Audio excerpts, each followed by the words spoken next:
guys, how's it going? MasterBucks here, and welcome to yet another FIFA 20 career mode video. Now today, unfortunately, lads, we're gonna have to have a bit of a stern chat. And no, don't worry, you're not in trouble. By the time this video is released, FIFA 20 will have been released to the world, to the public, and I'm sure the majority of the people watching this video right now, maybe yourself included, have played FIFA 20 at least on EA Access, or you've maybe even got your copy of the game right now. And if you've played FIFA 20, then there's a good chance that I'm assuming most of you have also played FIFA 20 career mode. And on the surface anyway, the career mode actually looks quite good. You know, there's a lot of new additions that they've added to the game, things that we were all very excited for, like customizable managers, player morale system overhaul, dynamic potential, press conferences, player one-on-ones, and a whole bunch more. You know, we were actually really hyped and looking forward to career mode. And I do still think that career mode is actually going to be very, very good, hopefully, once a few things get sorted out. Because sadly, and I don't know how this has happened, career mode has launched in FIFA 20 with a ridiculous amount of like stupid bugs which are borderline game breaking. You've probably heard all of it on social media recently, that people are not happy that career mode is just straight up almost broken. And I gotta be honest, it pisses me off because I, for the last month or two, have been able to play FIFA 20 a little earlier than most, and I have been playing some career mode, and I'm seeing issues that I genuinely did not spot or didn't even see at the, you know, like a month or two ago in career mode that are now in the game at launch. Certain things like, you know, starting 11s being broken and teams, like top 6 teams in Premier Leagues being like relegated or close to relegation, like shit that just was not happening when I last got my hands on it. And so I'm just scratching my head wondering, how has this happened? It's pathetic, it's embarrassing, and it's honestly just not good enough at all. So today, begrudgingly, I'm going to be making a video on all pretty much the main issues and bugs with FIFA 20 career mode, and hope, upon hope, that maybe we will see a patch and a fix for the majority of these in the near future, if not hopefully bloody immediately. Now let's get into all the issues, all the bugs and everything, because there are a few and the people aren't happy. The people including me, the people including all of you, the people including bloody Joel Embiid, NBA superstar Joel Embiid. Even he is calling out EA on this shit. Let's begin with the starting 11s. Of course, it was an issue in last year's career mode. A lot of teams would play very weaker sides, especially the bigger teams, would play teams and starting 11s that were nowhere near their full strength. You would see 3rd, 4th, and even 5th choice players getting the start over high-rated players in pretty important games, in just normal run-of-the-mill games, and it was not good enough then, it's not good enough now. And to make matters worse, EA Sports did come out in the pitch notes of career mode, when they were talking about all the new features, they specifically said that this was an issue that they had fixed. And I gotta tell you, when I was playing career mode at like Gamescom a month or two ago, before they'd even released it on EA Access or,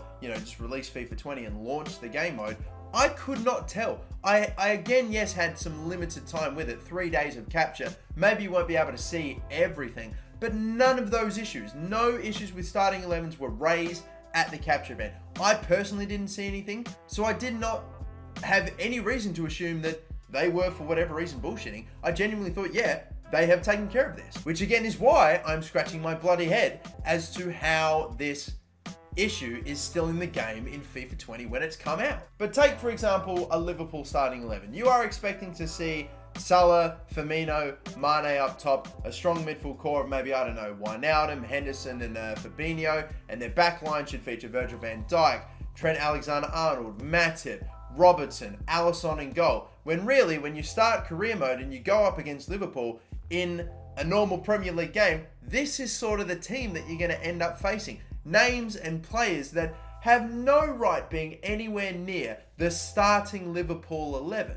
This, I think, is a major reason why, as we lead on to, you know, issue and bug number 2, that we are seeing massive top 6 teams, in specifically the Premier League we're using as an example, being not just horrifically out of position at the final end of the table because they're not picking up enough points, but even some top 6 teams getting bloody relegated from the Premier League. We are seeing screenshots and clips of top 6 teams being relegated from the Premier League when they have absolutely no right to be. They should absolutely be top 6 locks. If they fall 7th, 8th maybe, whatever. But being in the top half of the table is where you would absolutely expect them to be as a minimum, and to fall anywhere lower below that would just be a gigantic anomaly. For them to be relegated is a straight up joke. I'm not saying it's impossible, but the relative, like the amount of times that it's happening, and it's not just always one team, it can be several clubs that are horrifically away from the top part of the table. So final tables are very unrealistic, and this is the one that's really got me messed up the most,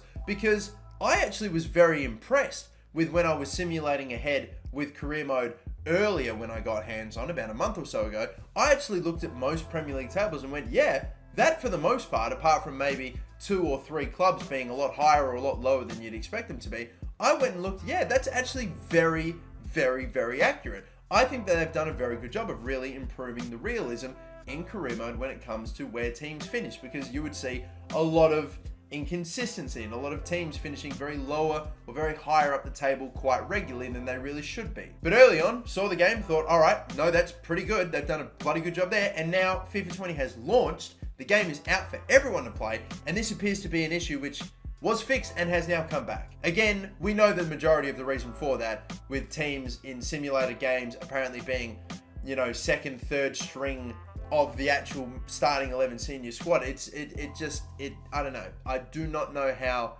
this is, like, they have come out and said this was something that they had fixed, and now the game's come out, and I'm not saying that they have lied to us, because I've known firsthand that they did fix it and that this was not an issue before, and yet is now. There are so many questions. I really wish they would come out and say how the fuck did this has happened. Now, moving away from where teams are finishing, starting 11s, just coding issues really. You have an issue with the actual interface of the game with edit player. If you haven't seen this as well, when you go to edit certain players in career mode, because a lot of us like to do that, we like to maybe go in and change players' boots, the fit of their kits, certain things like that, sock height, maybe want to add some extra attire like gloves or wristbands or do anything like that, you can go in and edit those things, and you can edit actually quite a lot. But if you do that this year in career mode, you'll notice that the user interface and all that stuff, that's a little bit different this year. They've clearly made changes to editing players, but now, if you go in and edit certain players, you will actually notice that sometimes their player positions will change. For example, what I've done here with Bernardo Silva. I've gone and changed him around a few things, you know, edited him and changed his player. I really only moved around like what? I changed his boots, and I think I'd put gloves on him. That was the extent of it, just minor changes. But when I jump out of editing the player, when I save and I advance forward and I've made those changes and I go back into my squad hub and I take a look, you will notice that not only has he changed positions from a right wing or whatever to a right forward, which is out of position and definitely was not his position before, he's actually gone down in overall. From an 87, he dropped down to an 85. That is honestly just horrible. So pretty much, you can't change players, you can't edit players. The whole tool is completely just off limits. Or you're going to be risking changing a player's position, their overall, or something like that you obviously do not want to do. That too needs to be fixed, and is something that, if it was an issue throughout the entirety of FIFA 20's development in career mode, then it's something that I think somehow almost every game changer missed. That is, if it was an issue at Gamescom when we got hands on with it. I'll be honest, I did not spot it. I didn't think anyone else spotted it, so I'm not sure. I don't know about that one. Something else which has been spotted by actually fellow YouTuber Rich Lee, a little screenshot that he took where he was advancing ahead a little bit. This was in the Europa League. Apparently the Europa League just shits itself a couple of seasons in as well. I don't know if that's the addition of certain leagues and certain teams, like the Romanian league I saw a few people were probably attributing this issue to, but skipping ahead and advancing forward, when you get to the knockout stage of the Europa League, for whatever reason, there were to be determined or club spots that were just not full. So randomly, the teams weren't showing up in the knockout stage.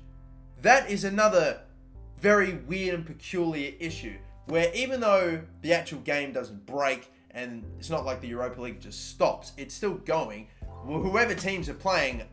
There are still simulated results and teams are moving forward, but you don't know who those teams are. And you could literally maybe have one of those teams go the whole way, win the Europa League, and you'll have TBD has won the Europa League. I don't know what that club is, but apparently, yeah, whoever they are, congrats on winning the Europa League. That is poor. That is really, really poor. I don't know. It's literally like where not even in beta. Like, this doesn't even feel like a mode that should be in beta. Barely even alpha. Apparently, Fixture Congestion, which was something they said they were going to work on, is still somewhat prevalent. Although, to be fair to EA, I am willing to say that it is nowhere near as bad as what it was before, where you would sometimes have 2 games back to back and almost like 4 or potentially even 5 games within the span of like a week or a couple, like 8 or 9 days or so, and it was just hectic and mental. I have yet to see anything like that, but I am still seeing things like 4 games in 1 week having to be played, and maybe 3 games having to be played over the course of 5 days, for example. So that isn't maybe completely fixed either. I do know maybe around, late December that can be a bit of an issue, and in the later half of the season when you've got a lot of games on, if you've made deep cup runs in the Champions League, the FA Cup, maybe even the Carabao Cup, certain things like that, if we're specifically talking about English football, you will have some fixture congestion. You will have games that you might need to play within a very short amount of time, but I've seen some fixture congestion which doesn't quite seem right. Other tiny little issues as well include certain things about like being fired for some very silly things, like obviously player morale. I spoke about it before, how bloody important it is to keep your players happy, and if you're just playing through the career mode normally, you're talking to players when they message you, you're speaking good in press conferences, you're playing well, players aren't on crap contracts, then you're gonna be fine. It's not a thing that's gonna take a ridiculous amount of hassle if you're playing an actual proper career mode. If you're simulating ahead, might be a bit more trickier for you, but at the same time, there are some things you can get fired for in career mode that seem outlandish. Take for example this. I'm with Manchester City and I'm going to offer Raheem Sterling a new contract, but I'm going to give him a release clause of $1 million when really his value was close to $100 million. This is a ridiculous release clause, right? And for doing that, I am going to get sacked by the Manchester City board as a result of it. Now, this for me is not that big of an issue, all right? If you give a $1 million release clause to somebody when they're worth 80, 90 million, and it's just so ridiculously cheap, and the club's going to lose out so much money. I'll be honest, I used to do this a little bit in FIFA 19 career mode as a bit of a laugh, as a good crack, and I tell you what, you just got away with it. Now they've actually added this in, so that way you can't do it, which is fine, and I actually respect that, and I like it, and I'm glad that EA sort of picked up on that little detail, and they've stopped people from being able to do that. But this is my issue with it. It's that if you offer a player a release clause which is in any way lower than their player value, you will get sacked for it. You can have a $10 million player worth, of their value, and offer them a release clause which is 9,900,000 and 9.9 million. You will be terminated for that. You will be sacked for offering a player a release clause lower than their value. That for me seems ridiculous. It's mental. That I think there should be some at least common sense when it comes to that. If you offer let's say you make it 50% below their value. If you offer a $10 million player a release clause of $4 million, you can get sacked for it. If you, let's say, offer a release clause to a $10 million player that's about 6 or 7 million, I think maybe you can at least take a hit to your manager rating, but you shouldn't get straight up sacked for it either. And this issue also extends to contracts as well, because I have seen certain players give other players contracts which maybe are a little bit more lucrative than they should be.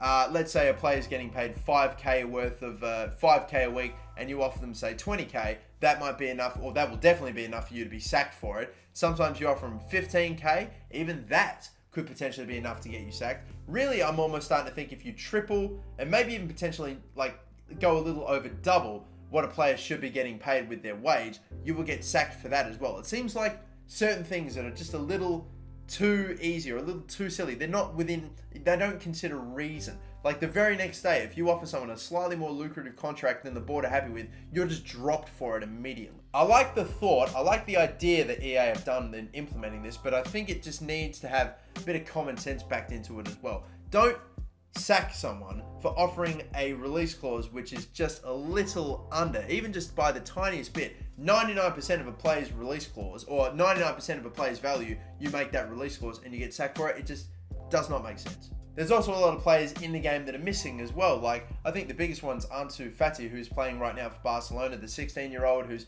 made his debut, and He's not in the game. A lot of other young starlets that are unfortunately not in the game that I was really hoping to sign in career mode and make videos with and do cool shit with, that are just for whatever reason not in the game, not updated rosters. That's very upsetting as well. And on top of little finite details that should take absolutely no time to implement into career mode, the Champions League groups, which were drawn, I would say close to yet again a month ago, are not updated in career mode either. They still have last year's Champions League groups when you play career mode. Like little tiny issues. Have they completely forgotten that they have this game mode in their game for like an entire month or something? That no one bothered to check this shit. There's even stuff like, I don't know, this is a tiny little issue I've noticed, but just a lot of little things as well. Like sometimes you'll be conversing in a deal with a player, and their agent, for whatever reason, is wearing a blazer that has the Lazio badge on it, even though the player isn't playing for Lazio or anything like that. Their agent will be wearing a Lazio badge, and I've noticed a lot of other people pick up on it too. It happens occasionally, and it's never any other club. It's always Lazio. Not that that is a big issue. I'm not saying career mode is broken because a player's agent is wearing another club's logo on their jacket or something. Like, I'm not saying that, but just little tiny things that show maybe, unfortunately, even though they have added some cool features and some nice stuff that we're genuinely appreciative, and they've shown effort, unfortunately, it just feels like the time and the finesse that is really needed to fine-tune the game mode is just not there. And you wonder how. I'm seeing a lot of other tinier issues that are popping up as well with career mode across Twitter, on forums, and on Reddit and things like that, for example. And I don't know how. I was willing to put it down to EA Access. It was maybe an earlier copy, or it was an earlier build of the game. There'd be an update for it when the actual game launches, but we're still waiting on a squad update. We're still waiting on a patch for career mode.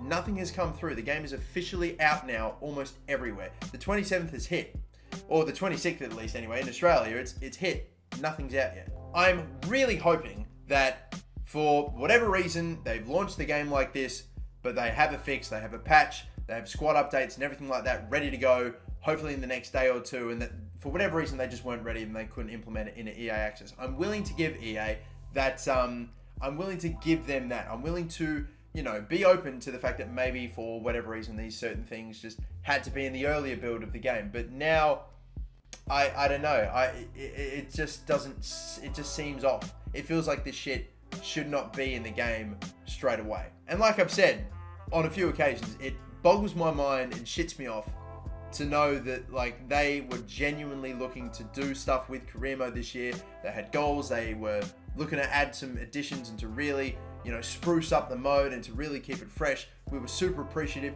Everyone was very happy. 99% were anyway. And now you've got the whole career mode base back to being negative again, and rightfully so, because the game, for the most part, is almost broken. I don't know. I don't really know what else more I can say.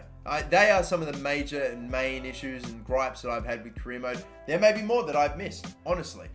But all we have to do is just hope that they release a patch. I don't know if you just spam them on Twitter or something. I've told my people, we have contacts, we're trying to get it fixed. We really are. We're trying to make them aware, and I think that they are aware. It's just a matter of, are they aware and are they going to do something about it, or are they aware and we'll take care of this in the next couple of months? That's ultimately what we have to wait and see, because it is out of our hands. Hopefully, they see this, they see the feedback, they see the disappointment from the community, and they jump on this as quickly as possible, because what they put out at the beginning of FIFA 20, I don't care if it gets me in trouble or anything, and people may not want me to say this and that, they don't want to hear it, but it's got to be fucking said, not good enough. Not good enough at all. People pay hard-earned money for this, and you release an unfinished game. It's fucked. It's fucked. It really is. Look, I love career mode. I love FIFA. I love the game. I work with some great people at EA Sports. I have good relationships with people at EA Sports, and I've not got a bad thing to say about any of the people that I've met and worked with. I just do not know how shit like this happens, and how it almost seems to happen quite constantly, specifically to career mode. It's upsetting. It's upsetting, but I can't say. I won't say anymore. I've said my piece. I'm gonna bounce. Thank you so much for watching, everybody. Yeah, bit of a depressing video, unfortunately. It's got to be said. Thank you, everyone, for watching. Until the next video, my name is MasterBucks. Please don't forget to like and subscribe, and have a good one. Bye bye.